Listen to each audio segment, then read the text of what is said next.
not been looking to become big, but they have become big over the days of this war.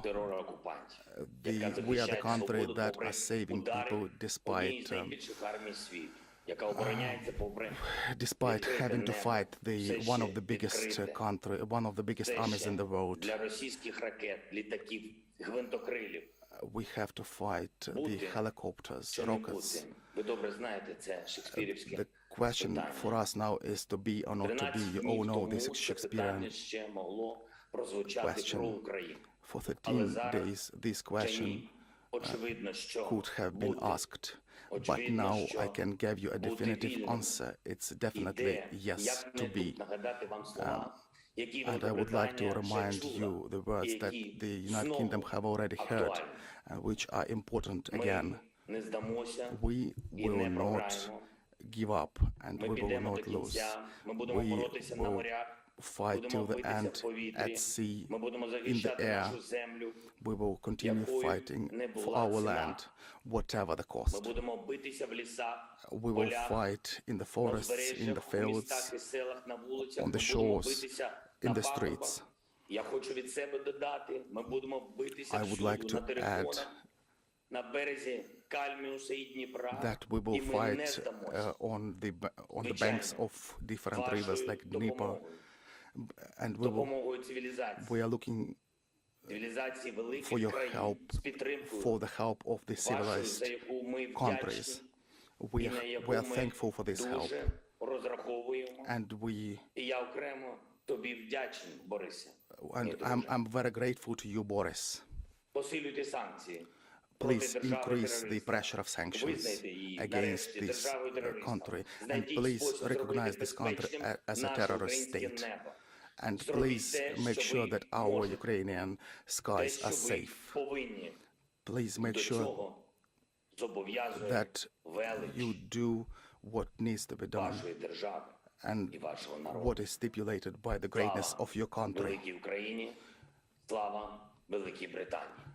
Best of all to Ukraine and to the United Kingdom.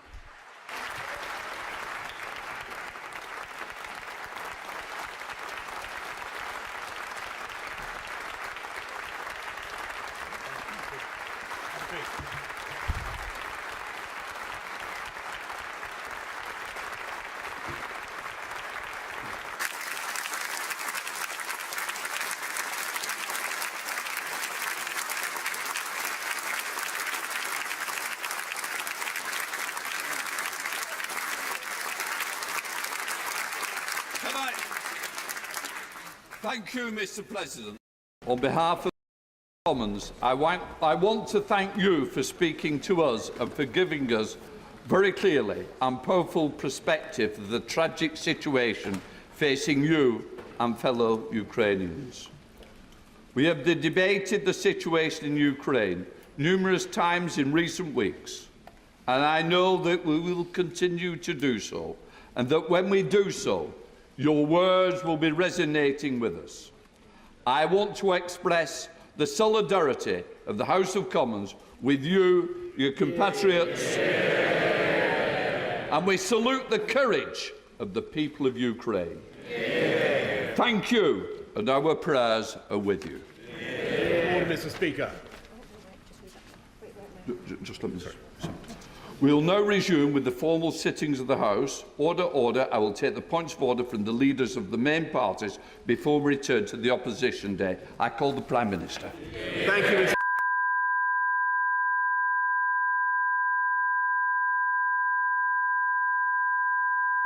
This has been further exacerbated by the disproportionate impact of the COVID-19 impact on women. We encourage member states to increase their support for human rights-based initiatives that advance gender equality and women's economic empowerment and security. This includes support to civil society and women-led organizations, as well as to member states to improve women and girls' safe and equitable access to quality education, to training, and to capacity building. We encourage the Security Council to recognize, as it addresses conflict and post-conflict situations, the importance of women's economic inclusion for women, but also for their families, their communities, and their country's economic security and well-being. This is an essential enabler of meaningful participation, sustainable peace, and economic recovery in post-conflict settings. We also encourage the Council to strengthen its cooperation with other UN entities, as well as regional and sub-regional organizations to better promote women's economic inclusion in fragile, conflict, and post-conflict settings.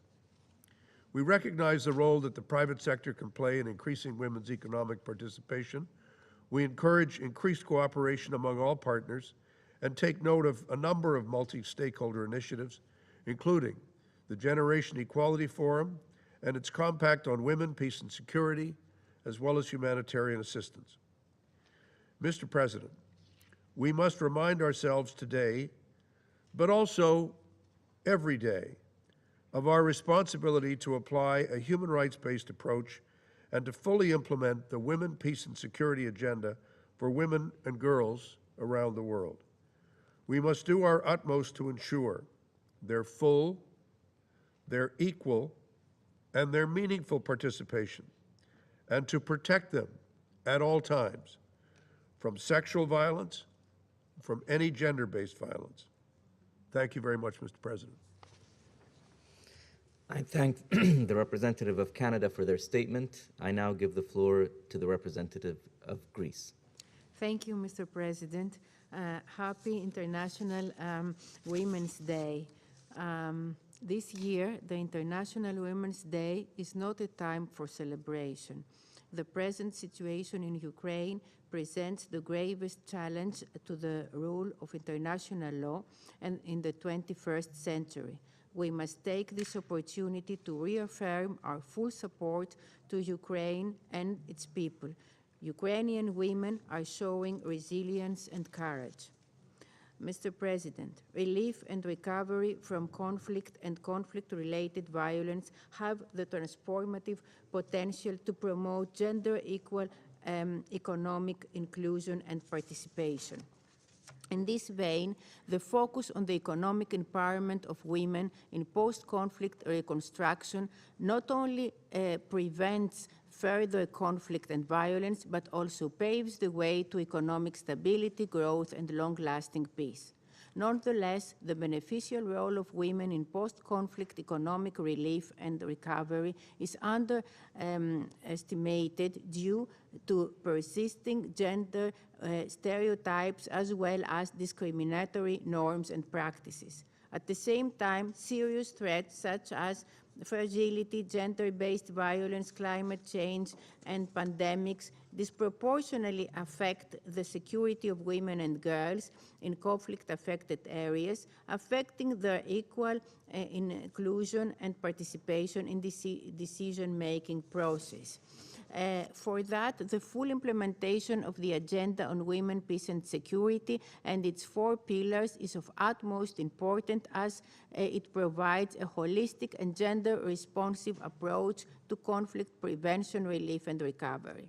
This process should involve enhanced partnerships with the public sector, with civil society organizations, local women, human rights defenders, including journalists and especially women journalists. Accordingly, mainstreaming gender equality and women's empowerment in the UN work on conflict prevention requires gender-inclusive political and economic reforms aiming at gender-equal participation in governance. Greece focuses on enhancing women's economic inclusion and participation in order to foster their overall empowerment and accelerate substantive gender equality. This is well reflected in my country's national action plans on gender equality and the National Action Plan on Women, Peace and Security. Furthermore, the Agenda 2030 on Sustainable Development and the Compact on Women, Peace and Security and Humanitarian Assistance are valuable tools in this regard. Finally, I would like to stress that substantive gender equality and women's empowerment, including economic empowerment, is definitely a human rights issue which should concern us all, as it is both a security and development imperative in order to build peaceful, resilient, and inclusive societies. Thank you very much. I thank the representative of Greece for their statement. I now give the floor to the representative of Jordan. شكرا السيد الرئيس. Excellencies, colleagues, and distinguished briefers. Today we celebrate all women and girls, their achievements and contributions, the spirit of steel with a determined will to make the world a better place. Happy Women and Girls Day. I would like to congratulate the United Arab Emirates on the presidency of the United Nations Security Council for this month and for convening this timely meeting to discuss the Women, Peace and Security agenda. Thanks are also due to the distinguished briefers for their invaluable contribution to the debate. Since the adoption of the United Nations Security Council Resolution 1325, 21 years ago, women still face challenges that hinder their full, active, and meaningful participation in the economy. Studies have shown that increasing women's economic empowerment leads to direct benefits for women and their communities, thus moving the wheel of the economic growth. And low women participation in the formal labor markets impedes economic growth and the reduction of poverty. Colleagues, women reportedly make up only 21% of the labor force and contribute with 18% of the overall GDP of the Middle East and North Africa region. One social economic fallout of the COVID-19 is that women employment in the MENA region has dropped by 4.1% compared to 1.8% for men. Jordan committed to advancing the Women, Peace and Security agenda and changing the status quo, has adopted a 5-year Women's Economic Empowerment Action Plan aimed at increasing women's participation in the labor force rate to 24% by 2025. In addition, our commitments towards the efficient implementation of Security Council Resolution 1325 has led to introducing a series of amendments to Jordanian laws and regulations that are focused on enhancing and increasing the participation of women in economic decision-making, labor market, eliminating wage discrimination, and promoting flexible work. Mr. President, national action plans are critical tools in advancing national responses. Through our NAP 2018 to 2021 and our National Women's Strategy 2020 to 2025, we reaffirm our commitment to achieving meaningful participation of women. In addition, such plans promote community culture that recognizes gender needs, the importance of gender equality, countering social stigmas, providing an enabling environment specific to women's economic empowerment, providing access to entrepreneurship and finance with a focus on technology-enabled services, and what may be considered to attract more Jordanian women in the rural areas to engage in employment in the agricultural sector. Colleagues, as a host country to one of the largest number of Palestinian and Syrian refugees in the world, the National Action Plan of Jordan encompasses women refugees who directly benefit from such a plan and the related strategies. Finally, distances shrink and differences fade when it comes to women's economic empowerment. It is time to fight the good fight for our principles and values to make them law and arrive at the full implementation of the SDGs with women empowerment at the center of our efforts. Thank you. I thank the representative of Jordan for their statement. There are still a number of speakers remaining on my list for this meeting. I intend, with the concurrence of members of the Council, to suspend the meeting until 3 p.m. The meeting is suspended.